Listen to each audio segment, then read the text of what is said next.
Ici Marc Baudouin, bienvenue à cette édition d'Info.tvc du 13 décembre 2024.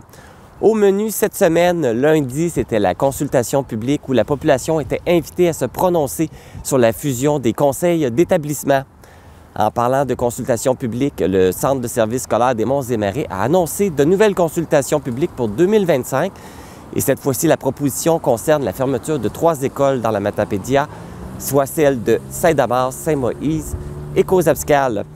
Et pour la cause, je suis allé chercher les réactions des maires de Saint-Damas et Saint-Moïse.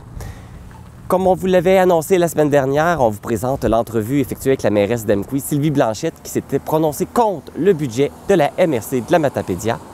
On vous avait déjà aussi annoncé des changements au niveau des matières résiduelles. C'est maintenant la Régie intermunicipale des matières résiduelles des MRC de la Matapédia et de la Métis qui sera en charge de ce volet. Mais tout d'abord, débutons avec les actualités matapédiennes et moi, je vous retrouve à la fin. Bon visionnement! Voici les actualités pour la semaine du 13 décembre 2024. Commençons tout d'abord par les actualités matapédiennes.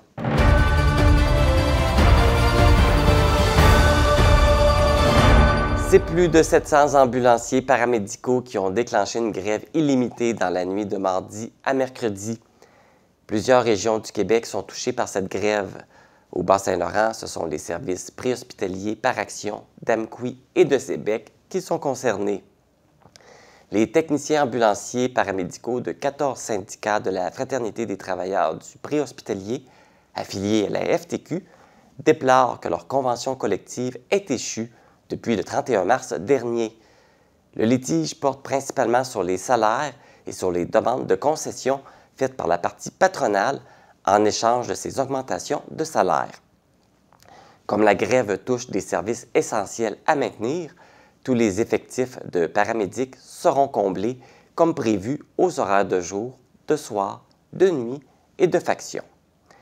Des moyens de pression seront déployés, soit les paramédics affectés à un transport interhospitalier ne feront aucun retour des escortes médicales s'il n'y a pas de patients à bord, et ceux-ci n'effectueront aucun lavage extérieur des véhicules ambulanciers, à l'exception des feux de route, des gyrophares, des clignotants, des miroirs, des fenêtres et des bandes réfléchissantes.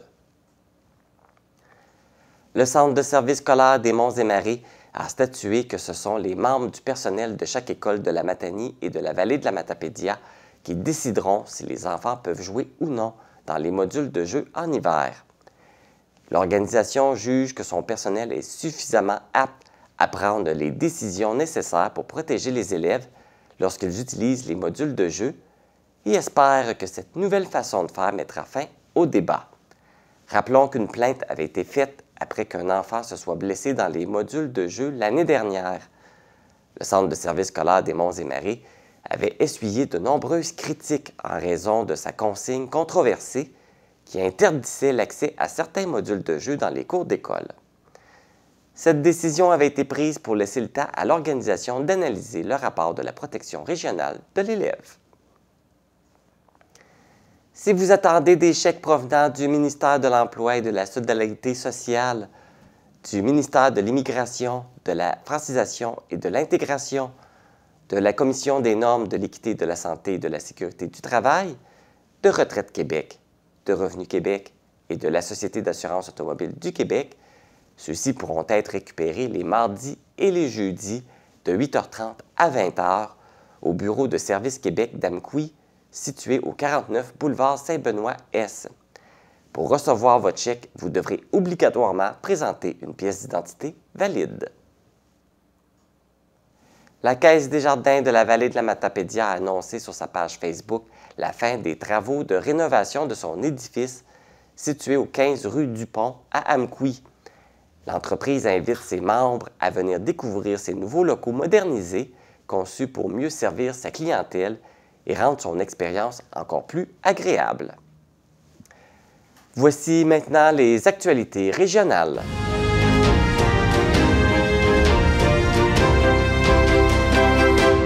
L'ex-porte-parole de la Sûreté du Québec dans l'Est du Québec, Claude Doiron, était de retour en cours lundi matin au Palais de justice de Percé pour fixer la date de son procès. La cause a été reportée au 10 février 2025 à la demande de la défense, qui a invoqué des motifs familiaux pour soutenir sa requête.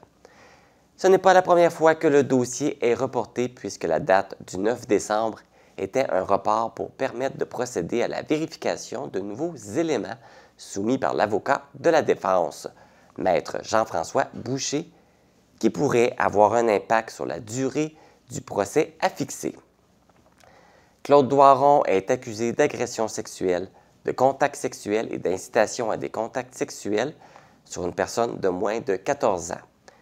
Les gestes reprochés à l'accusé se seraient produits entre le 1er mai et le 30 septembre 1988 à Cloridorme, en Gaspésie. À ce moment, Claude Doiron n'était toujours pas à l'emploi du corps policier. Rappelons que le 24 avril dernier, Claude Doiron avait opté pour un procès devant juge seul de la Cour du Québec au terme de son enquête préliminaire. La campagne des biscuits sourires des fêtes de Tim Hortons a permis d'amasser un montant de 45 338 $ qui a été remis à l'Association du cancer de l'Est du Québec et à la Fondation Tim Hortons. Il s'agit d'un montant record puisque l'année dernière, le montant amassé était de 22 669 $, ce dont va permettre à l'Association du cancer de l'Est du Québec de poursuivre sa mission, soit d'offrir des services réconfortants aux personnes touchées par le cancer dans la région. Rappelons que la campagne des biscuits sourires des fêtes s'est déroulée du 18 au 24 novembre dernier dans les restaurants Tim Hortons de Rimouski, Montjoly, Amqui et Trois-Pistoles. Le 19 novembre dernier avait lieu une journée dédiée à la mobilisation et à la collaboration pour la lutte contre la pauvreté et l'exclusion sociale dans le cadre de la concertation de l'Alliance pour la solidarité du Bas-Saint-Laurent. 150 partenaires du milieu communautaire provenant des 8 MRC du Bas-Saint-Laurent, des ministères, de l'équipe de santé publique du Centre intégré de santé et des services sociaux du Bas-Saint-Laurent, ainsi que des citoyennes et des citoyens se sont réunis pour l'occasion à Saint-Mathieu-de-Riou. Lors de cette rencontre, chacun a pu apporter son expertise et ses expériences pour définir les priorités régionales en lutte à la pauvreté et l'exclusion sociale dans la région et construire des solutions pérennes. Rappelons que l'Alliance pour la solidarité du Bas-Saint-Laurent est une concertation régionale en lutte à la pauvreté soutenue financièrement par les Fonds québécois d'initiative sociale.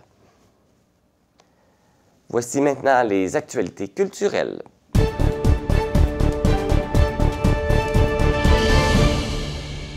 Jeudi dernier, les membres de l'organisation de la Fête des guitares ont dévoilé la programmation de cette 18e édition qui se déroulera du 3 au 5 juillet 2025. Vous aurez la chance d'assister au spectacle de Lendemain de veille et Talk le jeudi, Guylaine Tanguay et Brett Kissel le vendredi, et Blue Jeans Bleu et Marc Dupré en prestation le samedi. Pour connaître tous les détails de ces différents spectacles et pour l'achat de billets, visitez la page Facebook La Fête des guitares. Voici maintenant les actualités sportives.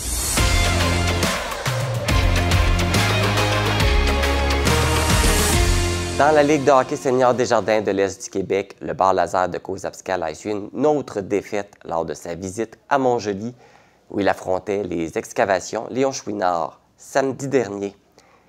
L'équipe matapédienne s'est inclinée 5-4. Les marqueurs du Bar Laser sont Samuel Beaulieu avec 2 buts, Michael Peter Barrest et Marc-Antoine Lévesque. 2 matchs sont à l'horaire cette fin de semaine. Un premier sur la route du côté de Chandler pour y affronter les Vikings ce samedi et dimanche à l'Arena de Cozapiscal contre les Corsaires de Forillon dans un match spécial, le lancer du toutou. C'est ce qui complète les actualités du 13 décembre.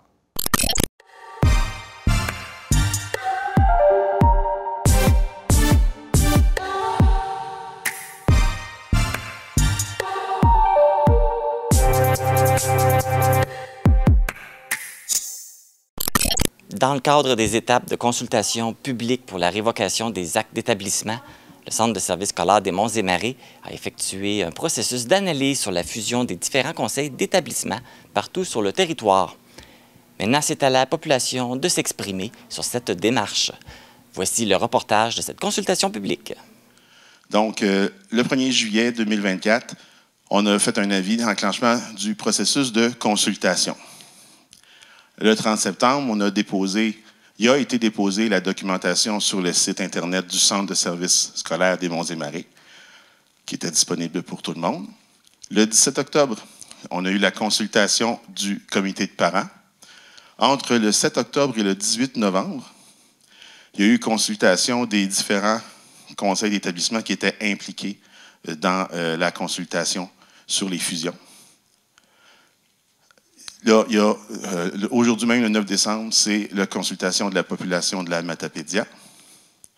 Et il était prévu d'avoir une prise de décision du conseil d'administration au mois de janvier, mais il y a une décision qui a été prise de se donner le temps de lire tous les avis, 90, on disait, avis qui ont été déposés. Alors, pour laisser le temps au conseil d'administration de tout bien lire, au lieu de prendre la décision en janvier, elle sera prise lors du CA, la réunion du CA du 18 mars. Donc, on va y aller avec le premier regroupement, Sainte-Marie et la polyvalente de Sébec. Au chapitre de la lourdeur de la tâche du personnel administratif, notre conseil d'établissement est aussi ouvert à se prévaloir des pouvoirs qui lui sont conférés par l'article 80 de la Loi sur l'instruction publique afin de partager ses ressources administratives avec celles de polyvalente, dans un but d'une réelle efficience, par exemple. Sur recommandation de la direction, certaines tâches pourraient certainement être confiées à une seule et unique ressource pour les deux établissements. Ce partage peut déjà se faire sans fusionner les deux conseils d'établissement. Une autre piste de solution intéressante serait de favoriser la tenue des rencontres de gestion des directions d'établissement en ligne. Sans que ce soit toujours le cas, cette mesure pourrait permettre de libérer beaucoup d'heures pour les directions, tout en minimisant les impacts financiers liés au déplacement pour le centre de service. Donc, sans imposer cette formule à chacune des rencontres, un mode hybride permettrait tout de même l'atteinte d'objectifs intéressants. Au chapitre des statistiques, la fréquentation scolaire dans nos établissements s'annonce stable et les prévisions en ce sens sont des plus encourageantes, comme mentionné par notre centre de services scolaires dans un article peu paru, dis-je, dans le journal L'Avant-Poste. Une cible de 125 élèves est établie pour répondre à la définition d'une petite école. Nous sommes fiers de constater qu'avec une clientèle estimée à 129 élèves en 26-27 à Sainte-Marie, autour de 120 élèves à la polyvalente, nos deux établissements répondent à cette cible à quelques 5 élèves près. Nous méritons de conserver nos deux conseils d'établissement et par-dessus tout, nos deux écoles, évidemment. On va passer au regroupement suivant, c'est-à-dire La Volière, Saint-Damas et Sœur Rachel Fournier. Je crois qu'une direction par intérim ne devrait pas faire des actions aussi irréversibles, car une fusion, selon moi, est la première étape vers une possible fermeture. Je sais que je n'ai pas le droit de le dire, mais je le dis. Ce n'est pas rassurant pour l'avenir de nos petites communautés. La fusion ne tuera pas notre établissement scolaire de Saint-Damas, mais la fermeture de notre établissement va signer l'arrêt pour toujours du service éducatif de proximité, pour ainsi nous dévitaliser encore plus. Pourquoi j'aborde le sujet des fermetures? Fermer des bâtiments est le seul réel moyen de diminuer la lourdeur administrative. Et comme les rumeurs en juin 2024 ont été claires sur des fermetures, nous ne sommes pas dupes. Je m'adresse aux membres du CA pour vous dire que je suis contre la fusion. Cependant, s'il y a fusion, je demande que vous fassiez vos preuves sans parler de fermeture d'école. Durant 3 ans, démontrez votre saine gestion et prouvez que vous faites de vrais gains de temps. Je demande donc aux membres du CA de retourner leur administration à la table à dessin, de nous donner la preuve que cette action-là est planifiée. L'improvisation démontrée depuis le début du processus fait craindre des fusions ratées. Je m'excuse, je suis obligée de déchirer mon avis parce qu'entre-temps, moi, le 18 novembre, j'ai écrit quelque chose, j'ai pesé mes mots. Et là, entre-temps, on n'a même pas fini un processus. Légalement, on relance un autre processus. Désolée, Alexandra et Emma qui sont ici, je ne crois pas que ça, c'est la démocratie.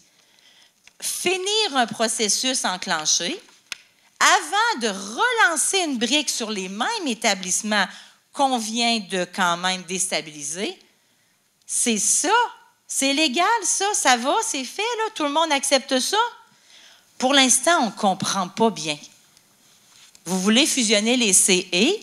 Montrez-nous que c'est quelque chose qui se fait, qui a des avantages, et quand on aura vu les avantages, bien, je pense qu'on sera collaborateur.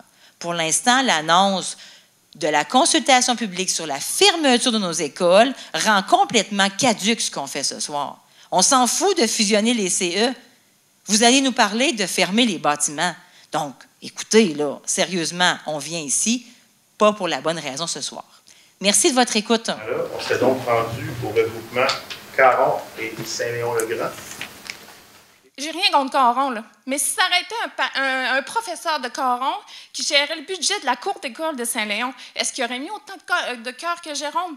Je pense pas. Peut-être, mais je pense pas. Ce que je veux emmener là, c'est de dire, oui, il faut avoir du budget et tout ça, mais c'est sûr, il y en a qui ont proposé des solutions, puis je suis sûre qu'il y en a des solutions. Je pense que celle-là est en dernier recours. Puis oui, on parle de fermeture, puis je n'étais pas supposée le dire, mais je vais le dire. Mais je veux juste pas que vous arrivez puis que vous nous mettez une petite bouchée forte dans la gorge, puis qu'à la fin, vous nous sacrez ça dans le fond de la gorge, pour vrai, en nous disant, bien, Saint-Léon, sans élèves, pas de budget, on coupe, puis garde, envoyez. On a envoyé de Caron à Saint-Léon, de Saint-Léon à Caron. Hey, c'est des enfants! Je suis en compagnie de Marie-Pierre Guénette, qui est la directrice par intérim du Centre de service scolaire des Monts-et-Maries. Bonjour, Marie-Pierre. Bonjour. Donc, on a assisté aujourd'hui à la consultation publique concernant les fusions des conseils d'établissement.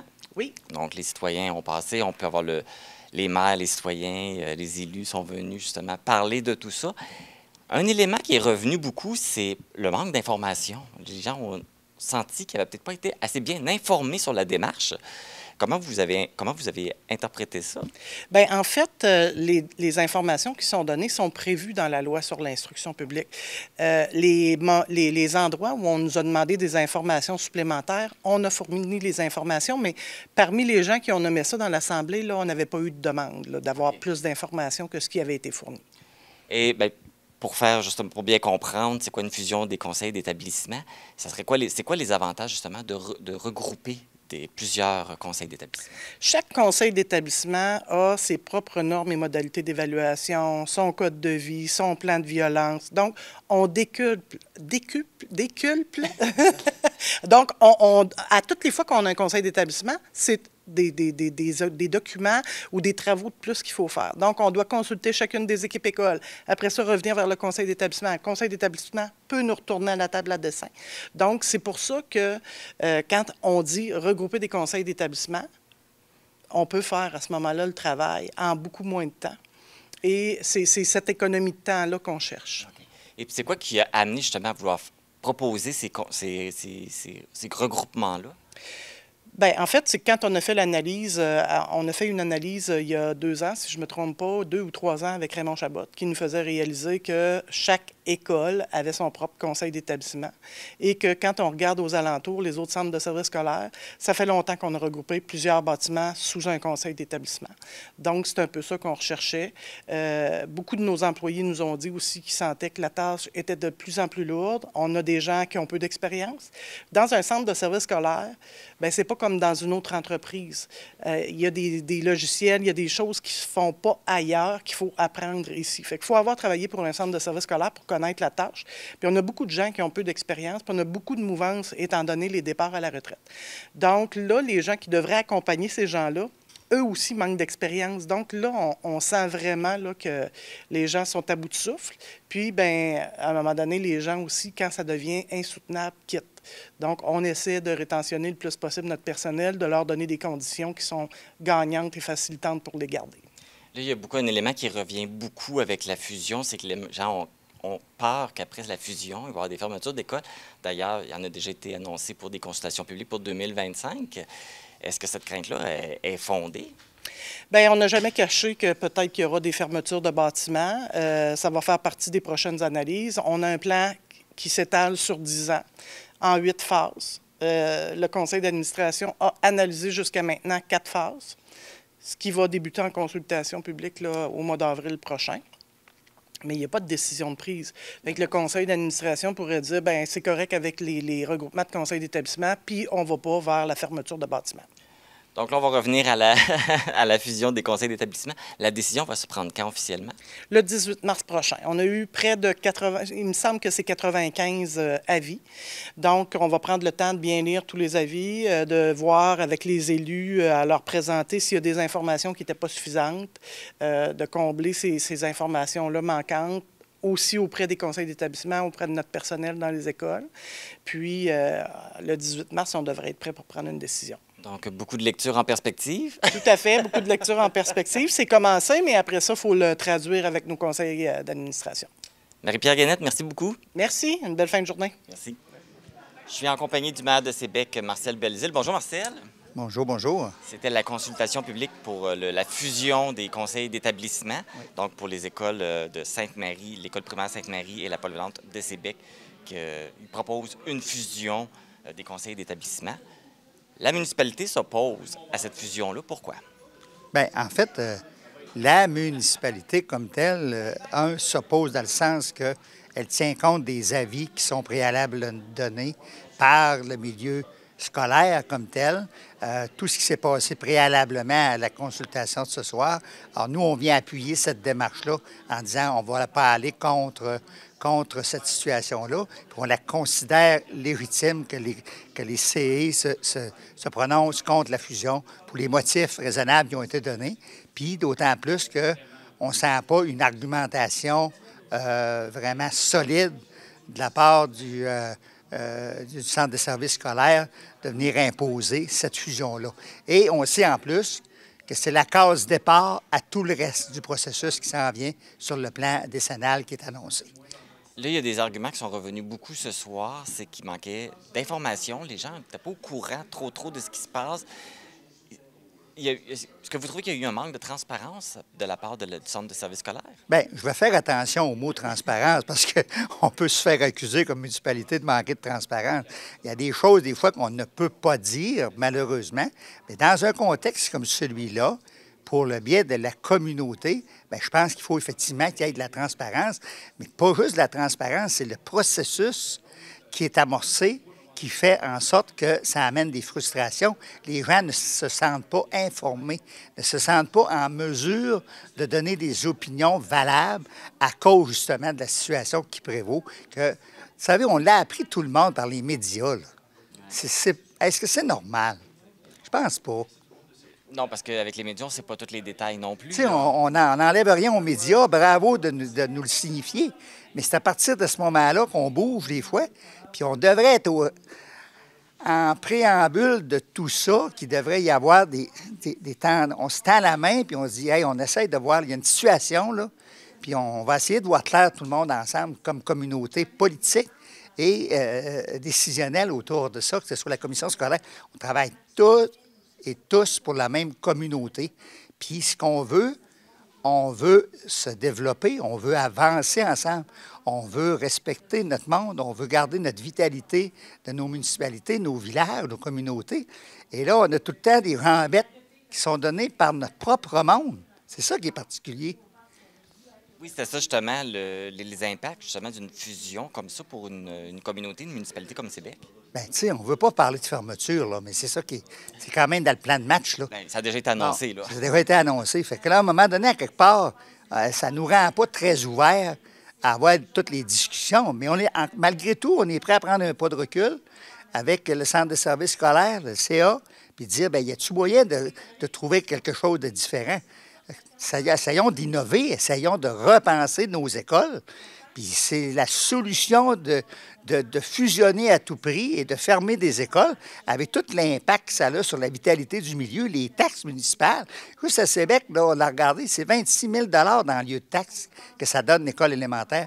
Pensez-vous que le matin, quand elle va tomber dans les mains d'un particulier ou même de la municipalité, on ne la veut pas? C'est de l'amiante, puis on sait qu'il n'y a rien à faire avec ça.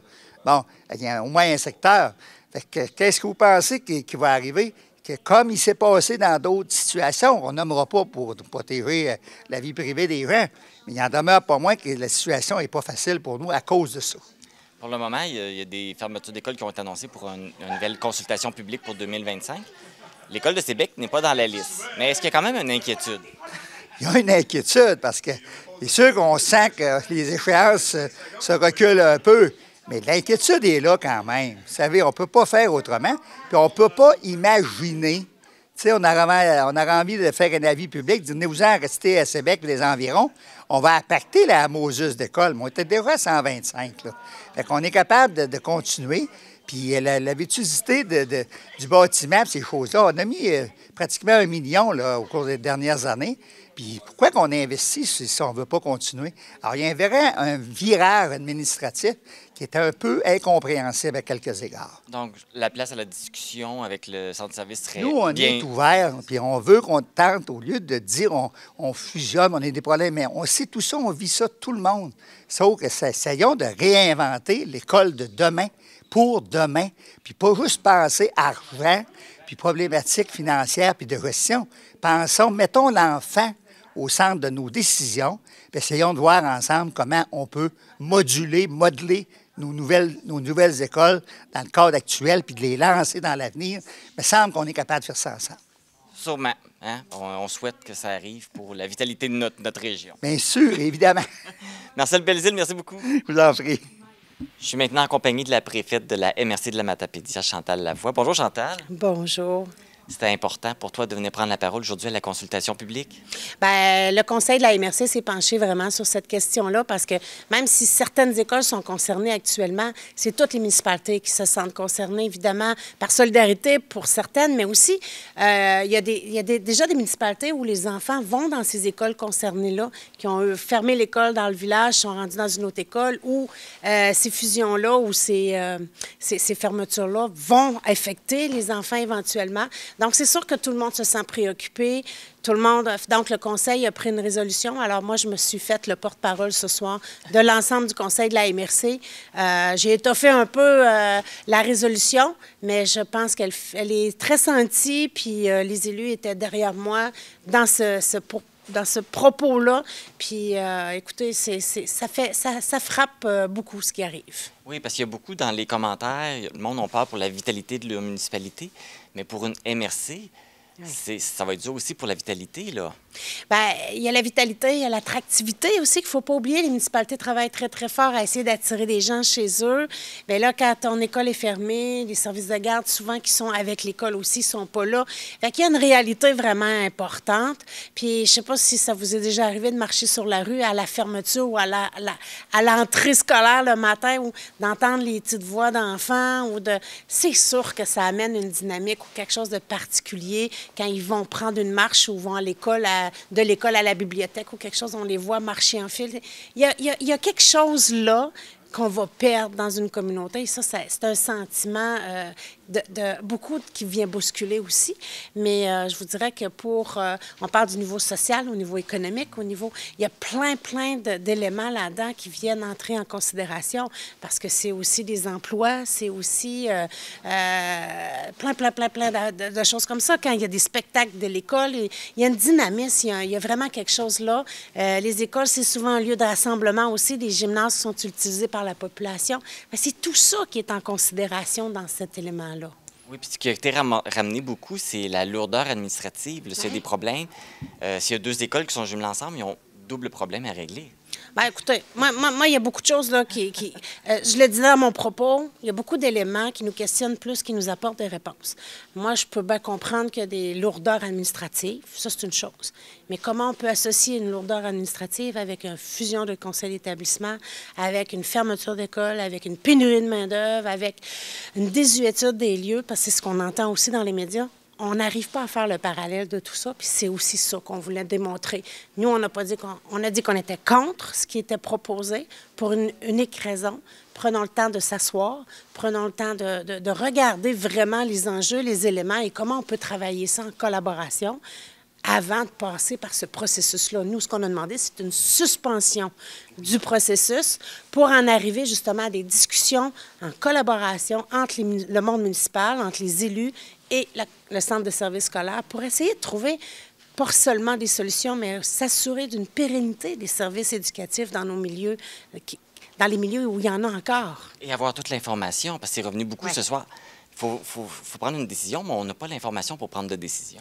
Oui, puis les documents qui sont faits, on n'est pas en mesure de les analyser, de bien les comprendre non plus. Fait quand on défile une liste de dossiers à traiter administrativement avec des heures, on a des questions. C'est quoi les tâches reliées à ça? Est-ce que c'est la même personne? Est-ce que c'est 3 personnes? Comment on arrive à ces totals-là, dans le fond? Puis d'un document de consultation à un autre, c'est le même tableau toujours. Fait qu'on n'arrive pas à comprendre qu'un conseil d'établissement, ça soit pareil partout, alors que le nombre d'élèves... Il y a plein de questions comme ça. Je pourrais vous en nommer là, sur les documents. Donc, nous, on dit on n'a pas l'information, on n'est pas capable d'amener un élément. L'argumentaire qui est nommé n'est pas satisfaisant, on n'est pas capable d'analyser puis d'en arriver à une conclusion. Première étape, ce serait d'avoir les réponses.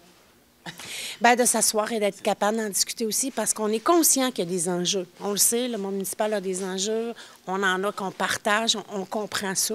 Mais comment, ensemble, on va être plus fort de travailler ensemble que de travailler chacun de son côté. C'est bien dit. Chantal Lavoie, merci beaucoup. Ça fait plaisir. Merci à vous d'être présent. La consultation publique concernant la fusion des conseils d'établissement s'est déroulée le 9 décembre dernier à la salle Jean Cossette d'Amqui. La décision finale de ces propositions de fusion sera connue au mois de mars 2025. Les consultations publiques concernant les fusions des conseils d'établissement ne sont pas complétées que le Centre de services scolaires des Monts-et-Marais lance un nouveau processus de consultation publique pour 2025. Ces consultations concernent la fermeture de 3 écoles primaires du territoire, soit celles de Saint-Damas, de Saint-Moïse et de Cozaspcal. Je vais m'entretenir avec les maires de Saint-Damas et Saint-Moïse pour obtenir leur réaction. Patrick Filion, maire de Saint-Moïse, et Martin Carrier, maire de Saint-Damas, bonjour. Bonjour. Bonsoir. Oui, bonsoir. On savait que le Centre de services scolaires annoncerait probablement des fermetures d'écoles. On s'attendait peut-être plus à l'année prochaine. C'est déjà officiel, il y a déjà des annonces qui ont été faites par rapport à la consultation publique sur les fermetures d'écoles. Les 2 écoles de vos municipalités font partie de la liste. Est-ce que vous avez été mis au courant avant que ça soit annoncé officiellement? Non, du tout. Du tout. On l'a su par un journaliste le matin même avec un message texte. Non, on est resté très, très surpris. Moi, pour ma part, en tout cas. Moi aussi, c'est la même affaire. On n'a pas vu le coup venir. Est-ce que vous êtes surpris que vos municipalités fassent partie de la liste des écoles qui veulent être fermées? Oui. Oui, un peu, parce que, tu sais, comme je disais, maintenant, quand on a vu une rencontre, l'école de Saint-Moïse est quand même assez récente. Fait que, ça fait mal d'entendre ça, là, dire de même. Là, au début, quand il parlait des CI, c'est un regroupement, il n'y a pas d'établissement encore qui est visé pour des fermetures, puis on est déjà le processus. Puis en plus, je peux rajouter, moi, dans leurs règles concernant les établissements, c'est 6 élèves par classe, un minimum, puis 12 élèves dans l'école au complet. Fait que nous, on rentre dans les specs, là. Fait que c'est ça, c'est vraiment fâchant, c'est pas le fun. Il y a beaucoup de fermetures qui sont basées aussi parce qu'ils considèrent que les écoles sont vétustes. Est-ce que vous considérez que vos écoles le sont? J'ai répondu un peu tantôt à la question, mais non, ben tu sais, j'avais demandé c'est quoi que ça nous prenait pour avoir une école qui est aussi quand même viable, mettons. Puis moi, la seule affaire qui me manquait, c'était la ventilation mécanique. Puis il n'y a pas grandes écoles qui l'ont de ça. Fait que, tu sais, je répondais à tous les autres critères. Fait que ça fait mal. Il y a une surprise par rapport à ça. Nous autres non plus. Tu sais, c'est quand même un bâtiment qui fait plusieurs années qu'il est là. Puis ils ont investi aussi dans... La ventilation est faite. Tu sais, il reste... Selon moi, c'est encore bon de plusieurs années. La toiture est neuve aussi, les fenêtres. La proposition suggère que les élèves seraient envoyés à l'école de Saint-Noël. Qu'est-ce que ça comporte pour les jeunes, justement, d'avoir voyagé à Saint-Noël pour aller à l'école?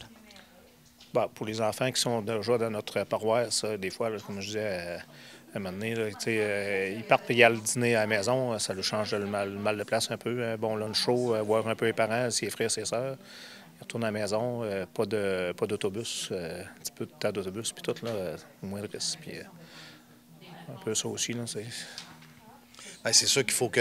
C'est un autre roulement, là, pour les parents. Il faut que les enfants se préparent plus de bonheur. Ils sont plus longtemps dans l'autobus. Transport, des fois, l'hiver, c'est pas toujours beau. Fait qu'en tout cas... Ouais, surtout à Saint-Damas, c'est un petit peu plus loin, je pense, que Saint-Moïse. Oui, on est un petit peu plus loin. On est un petit peu. Si on prend 2 fois plus. Si on prend nos bouts de rang, qu'on appelle, là, moi le plus loin, le sien le plus loin, ça fait quand même. C'est quoi les impacts pour des petites municipalités comme les vôtres, une fermeture d'école? Ça a un gros impact. C'est un gros impact. Là. On va peut-être se répéter un peu, là, mais le jeune qui vient à l'école, il a un sentiment d'attachement à sa municipalité, à ses amis.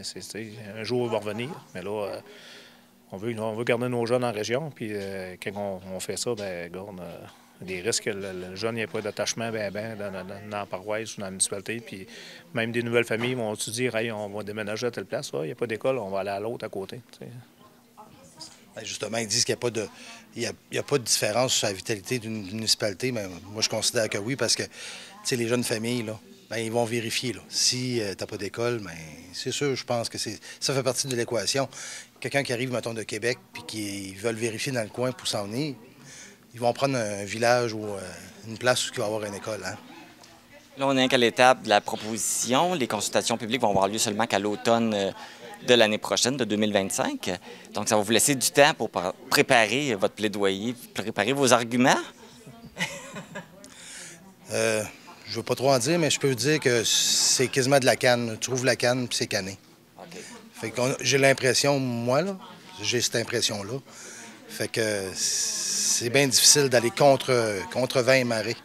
C'est déjà comme plus pour la norme qu'elles le font? Je pense que oui. Oui, puis on se souvient un peu de notre belle coop qui disparaît tranquillement, nos caisses populaires qui étaient fondées pour aider nos mondes à proximité. Et on n'a plus de proximité, puis c'est en plein ça. Est-ce que des citoyens qui vont se mobiliser, parce que je sais que dans certaines municipalités, les citoyens se mobilisent, ils font des groupes pour apporter des arguments lors de la consultation publique. Est-ce que vous savez que ça va être le cas dans vos municipalités? C'est sûr. On l'espère. Non, c'est sûr qu'il y a des gens qui se sont mobilisés. Puis l'important, il ne faut pas oublier là, que, on l'a dit là, quand on a fait notre sortie au mois d'août, que dans les années 70, ils voulaient fermer les villages. Bien, c'est un début de la fin, là, je pense. Quand tu commences à fermer tes établissements de proximité, c'est le début de la fin. Oui, comme tu mentionnais, vous aviez fait une sortie cet été, là, toutes les maires des municipalités de l'Ouest. Et qu'est-ce que ça donnait suite à ça? C'est sûr que nos citoyens s'interrogent. Et avec ça, cette sortie-là, on se fait poser des questions pour ça. On veut que nos citoyens suivent le dossier, même si c'est pas, même s'il n'y a pas d'enfants à l'école, ça va être ses petits-enfants qui vont être coupés pour ça. Là. Moi, qu'est-ce que je peux rajouter, c'est qu'une école dans un village, c'est pas juste une école. Tu sais, les 50 ans, ils ont des activités avec les jeunes. Les fermières, c'est la même affaire. Tu sais, c'est une vie. C'est une vie, l'école, autour de tout ça. Là. Oui, tout à fait. C'est la relève qui est là. Puis si on veut garder nos jeunes dans la région, mais s'ils partent tout de suite, ils ne reviendront pas. Bien, leur point de référence, c'est quoi, là? Fait que, c'est-tu l'école où ils sont allés? Parce que là, le village, tu sais, dans le fond... On appelle ça une communauté. Mais on brise la communauté un peu, là. Sauvegarde la communauté. Martin Carrier, Patrick Filion, merci beaucoup. Puis on va vous souhaiter bonne chance. Puis on va sûrement se revoir aux consultations publiques. Ouais, en tout cas, on va aller dire qu'est-ce qu'on a. On va suivre de proche. Merci. Merci. Le Centre de services scolaires des Monts-et-Marais a pour objectif de remettre à la population les documents inhérents à la consultation publique le 15 septembre. Procéder aux consultations publiques entre le 15 septembre et le 25 octobre pour que le conseil d'administration puisse rendre une décision à la fin du mois de novembre 2025. Le budget de la MRC de la Matapédia pour l'année 2025 a été adopté le 27 novembre dernier. Même si ce budget a été adopté par la majorité, la Ville d'Amqui était en désaccord avec certains points. Pour connaître les raisons, j'en discute avec la mairesse Sylvie Blanchette. Bonjour Sylvie. Bonjour Marc. Ça va bien? Ça va très bien, merci. Donc, on va parler de ce fameux budget qui fait jaser depuis quelques jours. Vous avez mentionné que vous étiez contre le budget, mais il faut quand même préciser que ce n'est pas contre la totalité du budget, là. C'est comme certains éléments du budget. Bien, disons que c'est l'élément principal du budget, c'est la hausse du budget. Quand on parle d'un budget, on parle surtout d'abord de l'augmentation en pourcentage. Donc, qu'est-ce qui nous avait été présenté quand même le 20 novembre? C'était un budget avec une hausse de 4,92 %.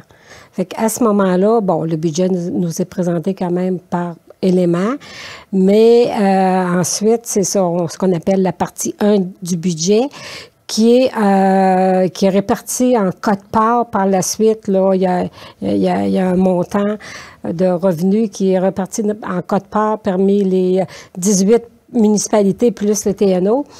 Donc, c'est surtout à ce niveau-là, quand l'augmentation qui était de 4,92 % que j'ai noté mon désaccord là-dessus.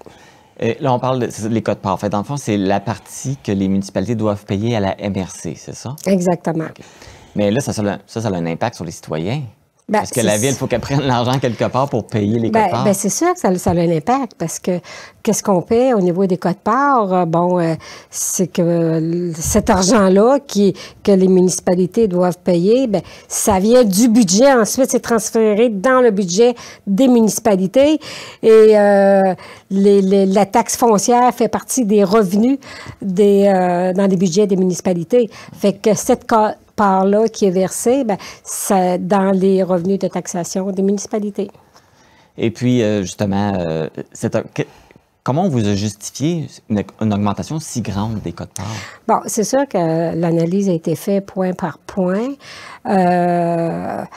Tu sais, il y a différents éléments. Bon, c'est sûr qu'il y a, même si on nous dit au niveau des salaires, c'est que la MRC a quand même, quand des fois elle doit engager quelqu'un, mais c'est parce que, exemple, accès entreprise, il y a des argents qui rentrent à la MRC, mais ces argents-là servent aussi, bon, tu dois engager quelqu'un, mais ça sert dans ce budget-là.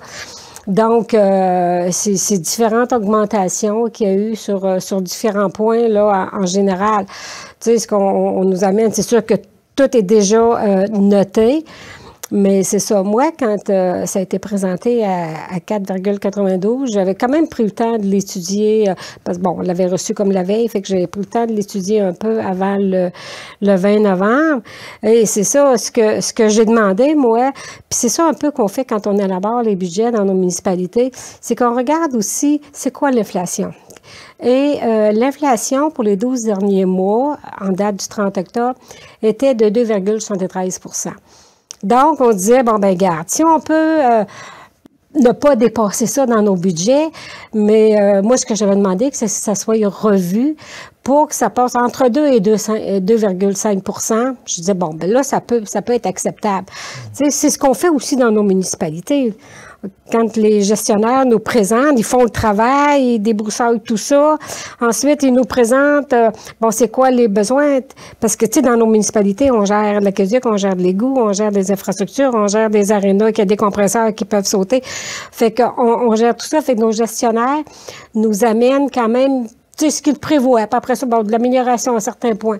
Fait que ça arrive que quand les gestionnaires ont dit non, nous, on va pas dépasser justement tel pourcentage, on leur demande, bien, retournez à votre table à dessin, puis coupez un peu parce qu'on ne veut pas dépasser tel pourcentage. Fait que c'est la façon que moi, j'avais amené ça à la MRC. C'est un peu ça que tu as demandé, c'était peut-être de revoir, il y a peut-être d'autres solutions que d'augmenter ça, dans le fond. Bien, c'est ça, puis c'était aucunement contre le travail des gestionnaires qui avait été fait, parce qu'on le sait que, regarde, s'il y a des gestionnaires en poste, ces gens-là, s'ils sont là, c'est parce que ces gens-là sont quand même, OK, là, sont prêts à combler ce poste-là. C'est des gens qui sont compétents, comme dans nos municipalités. Mais c'est ça, j'avais quand même dit, ben garde, tu sais, j'aimerais ça qu'ils revoient certaines choses ou qu'ils revoient même au niveau, des fois, on va aller dans le surplus accumulé pour éviter d'avoir une trop forte hausse. Fait que c'est ce qui avait été demandé, tout en respect au niveau des gestionnaires qui avaient quand même déjà fait un premier travail d'ébauche. Il y a eu un communiqué de presse qui a été lancé montrant le désaccord. Il y a eu un post sur la page Facebook de la ville. Ouais. C'était quoi l'objectif de publiciser ça, de montrer le désaccord? Bien, tu sais, l'objectif, d'abord, c'est de dire, oui, regarde, la ville de Mkoui, on n'était pas en accord. Tout ça, je dois quand même dire que ça a été fait dans le respect, là, complètement. Oui, moi, quand j'ai amené ça, ça a été fait dans le respect, respect de la MRC, le respect des maires et mairesses des autres municipalités. Mais on voulait quand même dire, bien, regarde, tu sais, puis on a le droit de ne pas être en accord tout de suite. C'est même un devoir. Tu sais, au-delà d'un droit qu'on a, c'est un devoir qu'on a aussi de dire, bien, regarde, on n'est pas tout le temps d'accord et on a des raisons aussi. On n'est pas tout le temps en désaccord non plus, mais là, on l'est. Fait que, regarde, on veut que les gens sachent. Puis on veut tout simplement que, tu sais, prenez compte de qu'est-ce qu'on demande aussi. Là. Je pense que c'est ça aussi qui est important. Puis dans le communiqué, en plus de dire que de ne pas être en accord avec la hausse, il y avait aussi... tu déplorais le processus qui mène à l'adoption du budget aussi. Il y avait ce point-là qui était amené. Bien, c'est justement ça un petit peu. Qu'est-ce que je voulais amener surtout, c'est que, tu sais, ça nous est présenté beaucoup dernière minute, bon, et on doit, bon, accepter tout de suite. Je pense que souvent, ça a été fait comme ça, c'est présenté, OK, c'est correct, mais autant, tu sais, nous, quand on a eu déjà une première rencontre au niveau du budget, puis on a regardé, bien, il faut couper à certaines places, c'est que, tu sais, qu'on ait le temps d'étudier les documents. C'est peut-être pas tout le monde qui veut le faire aussi. Puis encore là, je le respecte, tu sais, les gens qui n'ont peut-être pas le temps ou qui font, qui disent c'est sûrement correct. OK, mais tu sais, que ce soit n'importe quel endroit où est-ce on siège à un conseil d'administration, qu'on siège dans un lieu comme là au niveau du conseil des élus de la MRC, parce que c'est pas juste le conseil des maires, parce que la préfète est élue aussi. Oui, c'est ça. Donc, le conseil des élus de la MRC, c'est qu'on est là pour discuter, on est là pour donner notre opinion. Fait qu'il faut que cette opinion-là puisse être reçue, puisse être acceptée, puis qu'on en discute. Fait que c'est ça. Ce que j'aimerais, c'est qu'on ait le temps d'en discuter ouvertement, puis d'amener nos points, tout simplement. Bien, c'est bon ce que tu amènes, parce que des fois, on dit on le fait, on accepte des fois sans trop chercher, s'il n'y a pas d'autres solutions. D'ailleurs, tu es la seule qui a voté contre. Ouais. C'est-tu un bon exemple de ça, ou parce que peut-être d'autres personnes, ça les dérangeait, mais ils n'osaient peut-être pas le dire? Ou... Peut-être. Gars, je ne peux pas parler au nom des autres, là, je pense que... Mais... tu sais, moi, l'expérience que j'ai, tu sais, j'ai quand même travaillé 40 ans pour AgroPure, puis je peux te dire que j'ai été habituée, puis j'ai préparé des budgets au niveau du transport, au niveau des entrepôts. Je présentais des budgets, puis il fallait que je retourne à ma propre table à dessin. Et faut prendre le temps d'analyser des choses et tout. Fait que c'est ça. Fait que si les autres, tu sais, peut-être qu'ils n'ont pas le temps non plus. C'est sûr que quand tu reçois ça trop dans un court laps de temps, tu n'as pas le temps. Mais s'ils avaient le temps, peut-être même avec les directeurs généraux, les directrices générales, à un moment donné, de regarder des choses puis de dire, ben gars, ça, est-ce que ça peut bien rentrer dans notre budget et tout pour pas... Fait que je pense, mais comme je te dis, moi, c'était la façon... Moi, je l'ai fait d'une façon honnête, tout simplement. Mais c'est simple de poser des questions, de savoir, parce que des fois, il y a peut-être des choses qui ont été oubliées, qui auraient pu être revues, puis qui auraient fait changer les choses. Fait que je pense que c'est bon de poser des questions, puis de remettre des fois les choses en question. En terminant, c'est pas la première fois, parce que quand il y a eu la proposition des conteneurs, on sait que la ville d'Amkoui était contre, Comment allait la relation avec la MRC depuis? Non, moi là, Marc... moi, j'arrive toujours... Tu sais, je le fais dans le respect, je le fais dans l'honnêteté. Ça, là, il faut quand même... Fait que moi, puis je garde la tête droite, je regarde les gens dans les yeux, moi. Fait que pour moi, c'est important, ça. Fait que la relation, gars, tant qu'à moi, j'espère que la relation va rester bonne, parce que de mon côté, la relation va continuer à être bonne. Et je vais continuer à leur faire confiance aussi, mais je vais continuer aussi à amener mes opinions. Mais c'est ça, c'est pas un manque de confiance. C'est une question, on discute d'un sujet, puis je pense que c'est sain de discuter d'un sujet. Exactement. Bien, Sylvie, juste avant de finir, vous allez vous sortir votre budget, vous aussi, bientôt? Normalement, là, d'ici une semaine ou quelque chose comme ça, on est à y travailler justement à l'heure actuelle. Parfait. On est dans la période des budgets. Sylvie Blanchette, merci beaucoup. Ça fait plaisir, Marc. Merci de l'invitation. Pour connaître les lignes directrices du budget de la MRC de la Matapédia, le communiqué est accessible sur le site Internet mrcmatapédia.ca. www.qc.ca. En ce qui a trait au budget de la ville d'Amqui, comme on l'a annoncé, le surveiller dans les prochains jours. Vous allez recevoir tous les détails. Dès le 1er janvier, c'est la Régie intermunicipale des matières résiduelles des MRC de la Matapédia et de la Métis qui s'occupera de la gestion des matières résiduelles. Ce ne sera donc plus à la charge des municipalités. Pour connaître les impacts de ce changement, j'en discute avec Anastasia Jukova, qui est conseillère en gestion des matières résiduelles à la Régie. Bonjour Anastasia. Salut Marc. Un plaisir de te revoir. Oui, ça fait ton nouveau look. Oui. Pour fitter avec ton sapin et ton divan. Pour aller avec les changements qui se passent à la Régie. Exactement. Hein? Donc, voilà, maintenant c'est la Régie qui va s'occuper de la gestion des matières résiduelles. Ouais. Pourquoi avoir choisi que ce soit la Régie qui s'en occupe maintenant? Bien, en fait, c'est qu'il y a une modernisation au niveau de la collecte sélective. La collecte sélective, c'est le bac bleu. Qui demandait à ce qu'il y ait un regroupement au niveau des municipalités, là, que ça soit plus géré de manière uniformisée, là, si on veut centraliser. Puis, tant qu'il y a regroupé la collecte de toutes les municipalités pour le bac bleu au niveau des MRC, on s'est dit qu'on allait faire ça pour toutes les bacs. Puis, il y a beaucoup d'avantages à faire ça en réalité, là. Parce que quand c'est les municipalités qui gèrent ça individuellement, il y a beaucoup de transport de camions qui peut être fait pour rien, tu sais, comme si chaque municipalité a son camion qui vient faire sa tournée. Mais là, on centralise ça, on uniformise ça, ça va être les mêmes fréquences de collecte à travers toutes les municipalités. Puis la run, ça fait d'une manière beaucoup plus logistique, donc ça réduit les coûts, le transport. Puis il y a aussi un service à la clientèle qui devient centralisé. Ça fait que les citoyens, peu importe c'est quoi ta municipalité, que tu sois à Lac-Umqui ou à Saint-Alexandre-des-Lacs, c'est la Régie qu'il faut appeler si tu as un problème de collecte. Fait que si ton bac n'a pas été ramassé, si ton bac est brisé, peu importe c'est quoi le problème, on aura un nouveau numéro de téléphone 1-800 là, qui est accessible à partir du 1er janvier. On a aussi un courriel qui est dédié justement à ça, donc info@commercialecorégie.ca pour tout ce qui est demande et tout ça. On a des formulaires aussi sur notre site web, des formulaires de demande de bac ou de questions que les gens peuvent se poser. Dans l'onglet « Contact », en fait, les gens vont pouvoir remplir des formulaires selon ce qu'ils ont besoin. Puis on a aussi mis à jour le site web. Fait qu'il y a beaucoup de nouveautés, en tout cas de notre côté, mais c'est surtout pour aider et accompagner les citoyens vers une meilleure gestion des matières résiduelles. Quelque chose qui fait du sens pour tout le monde. Alors, voilà. Donc, ce que je comprends, il va y avoir beaucoup on va gagner en temps et en argent aussi de centraliser. Mais ça va être quoi les impacts pour les citoyens, les municipalités, là, ce changement-là? Pour les citoyens, c'est surtout le fait qu'avant, ils appelaient leur municipalité pour tout problème qu'ils rencontraient avec leur bac. Maintenant, c'est la Régie qui appelle.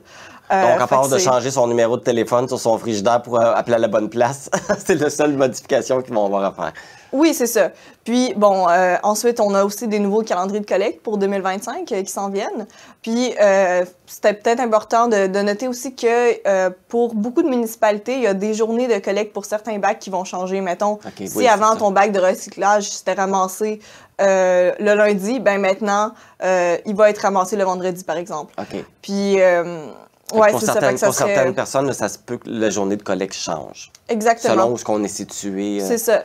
Fait que c'est important d'aller télécharger le calendrier de collecte pour 2025 qui est accessible sur le site web déjà aujourd'hui, dans la section calendrier sur écorégie.ca. Une version papier va être envoyée éventuellement à tout le monde par la poste. Par contre, à cause de la grève de Poste Canada, ça se peut qu'il y ait certains retards pour ça.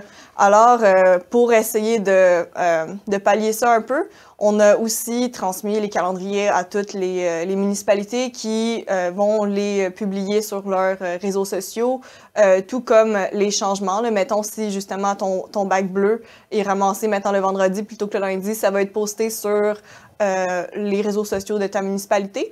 Et les versions imprimées des calendriers seront disponibles techniquement dans les bureaux municipaux parce qu'on leur a demandé de les imprimer pour les rendre accessibles pour les gens qui n'ont pas accès à une imprimante ou qui veulent vraiment une version papier. Puis éventuellement, le plus tôt possible, on fait de notre mieux avec les contraintes qu'on a. Là, la version papier va parvenir par la poste aussi Donc, voilà. Au niveau de la fréquence des collectes, ça va rester la même chose à toutes les semaines ou ça va changer ça aussi? Il y a un changement qui est important quand même, c'est que la collecte du bac vert ou noir, donc le bac à déchets, maintenant se fera aux 3 semaines. Okay. Puis là, partez pas en peur, là, je sais que ça fait réagir beaucoup de gens dans la région, mais vraiment, c'est comme il y avait déjà des municipalités dans la Métis et la Matapédia qui étaient aux 3 semaines, ils s'en rendaient peut-être même pas compte. Puis ça se faisait très bien, il n'y avait pas de problème. Il y a d'autres places au Québec où la collecte est au mois, il n'y a pas plus de problème. En réalité, pour ce qui est de nos déchets domestiques, c'est seulement 4 % de nos déchets qui devraient aller dans le bac vert ou noir. Donc, il ne devrait réellement pas avoir de problème à ce que la collecte soit aux 3 semaines. Oui, parce que normalement, les déchets, si on sépare bien notre récupération, notre compost, notre déchet, notre bac de déchets ne se remplira pas si vite que ça. Là. Non, exactement. 4 % de nos résidus domestiques, c'est vraiment pas grand-chose. Quasiment la moitié, ça serait des matières organiques, environ 45 %, donc ça irait au bac brun. Puis 37 % c'est des matières qui sont pour le bac de récupération. Donc, tous les contenants qu'on a qui sont achetés, des emballages, tout ce qui est des imprimés aussi, des enveloppes, des cartons, c'est le bac bleu. Et puis, pour le reste, c'est souvent des choses qui vont à l'éco-centre, comme des piles, des encombrants, des pneus, des matériaux de construction, de l'huile, de la peinture. Donc, toutes ces choses-là aussi, c'est s'assurer qu'on les trie bien. D'ailleurs, quand vous allez recevoir votre calendrier ou l'imprimer par vous-même, regardez bien le verso de ce calendrier-là. Okay. On a toutes les instructions de quoi mettre dans quel bac et qu'est-ce qui est accepté à l'éco-centre et aussi les informations de point de dépôt. Fait que ça, c'est une information que déjà, souvent les gens ne s'en rendent pas compte que c'est là. Là, on dit que ça va être en vigueur à partir du 1er janvier. Fait que le monde dit « Ah, le 1er janvier, plus rien marche pareil ». J'imagine qu'il va y avoir un moment de transition, là, pour pas que les gens paniquent trop vite ou avant que ça s'installe. Pour la fréquence de collecte? Oui, avant que tout s'installe ou... La fréquence de collecte, ça va déjà être aux 3 semaines à partir du 1er janvier. Okay. Le bac bleu va être aux 2 semaines. Le bac brun est au mois pendant l'hiver, puis aux semaines pendant l'été, et aux 2 semaines pendant le printemps et l'automne. Mais en réalité, comme je dis, il y avait déjà des municipalités qui l'avaient aux 3 semaines, c'était pas un problème, alors ça devrait...